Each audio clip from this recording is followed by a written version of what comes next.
মধ্যপ্রাচ্যে যুদ্ধ ও উত্তেজনার মধ্যে হঠাৎ করেই নতুন এক বিতর্কের কেন্দ্রে উঠে এসেছেন লিওনেল মেসি। আর্জেন্টাইন এই তারকা সম্প্রতি তার ক্লাব ইন্টার মায়ামির সতীর্থদের সঙ্গে যুক্তরাষ্ট্রের প্রেসিডেন্ট ডোনাল্ড ট্রাম্পের আমন্ত্রণে হোয়াইট হাউসে সাক্ষাৎ করেছেন। আর এই সাক্ষাৎ হয়েছে ঠিক এমন সময় যখন যুক্তরাষ্ট্র ইসরায়েল ও ইরানকে ঘিরে মধ্যপ্রাচ্যের পরিস্থিতি বিশ্বজুড়ে তীব্র আলোচনার জন্ম দিয়েছে।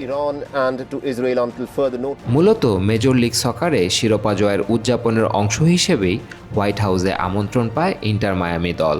ক্লাবটির সহমালিক ডেভিড বেকহামের গড়া এই দলটি গত ডিসেম্বরে প্রথমবারের মতো MLS কাপ জিতে ইতিহাস গড়ে। সেই সাফল্যকে স্বীকৃতি জানাতেই ঐতিহ্যগতভাবে দলটিকে আমন্ত্রণ জানানো হয় হোয়াইট হাউসে। সেখানে উপস্থিত ছিলেন মেসি সহ দলের বেশ কয়েকজন তারকা ফুটবলার। আর অনুষ্ঠানে তাদের সাফল্যের প্রশংসাও করেন প্রেসিডেন্ট ট্রাম্প।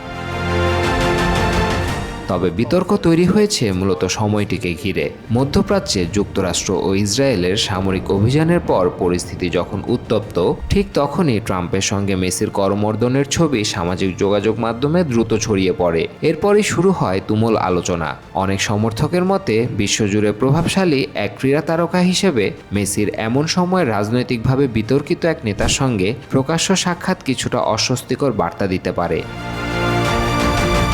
অন্যদিকে অনেকেই বিষয়টিকে ভিন্নভাবে দেখছেন। তাদের মতে এটি মূলত একটি প্রোটোকল ভিত্তিক অনুষ্ঠান। যুক্তরাষ্ট্রে কেউ বড় কোনো ক্রীড়া শিরোপা জিতলে দলগুলোর হোয়াইট হাউসে যাওয়ার দীর্ঘ ঐতিহ্য রয়েছে। সেই হিসেবে মেসি বা ইন্টার মায়ামির এই সফরকে নিছক ক্রীড়া উদযাপন হিসেবেও দেখা যেতে পারে।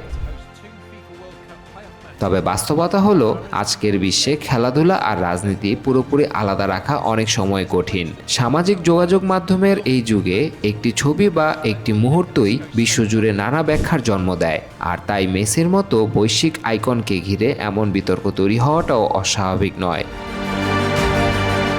সব মিলিয়ে প্রশ্নটা এখনো রয়ে গেছে, এটি কি শুধুই একটি ক্রীড়া সংক্রান্ত আনুষ্ঠানিকতা, নাকি সময়ের প্রেক্ষাপটে নতুন এক বিতর্কের সূচনা? হয়তো সময়ই বলে দেবে এই ঘটনাটি মেসির জনপ্রিয়তার কোনো প্রভাব ফেলবে কিনা। Sadman Hasan, sports 24 BD।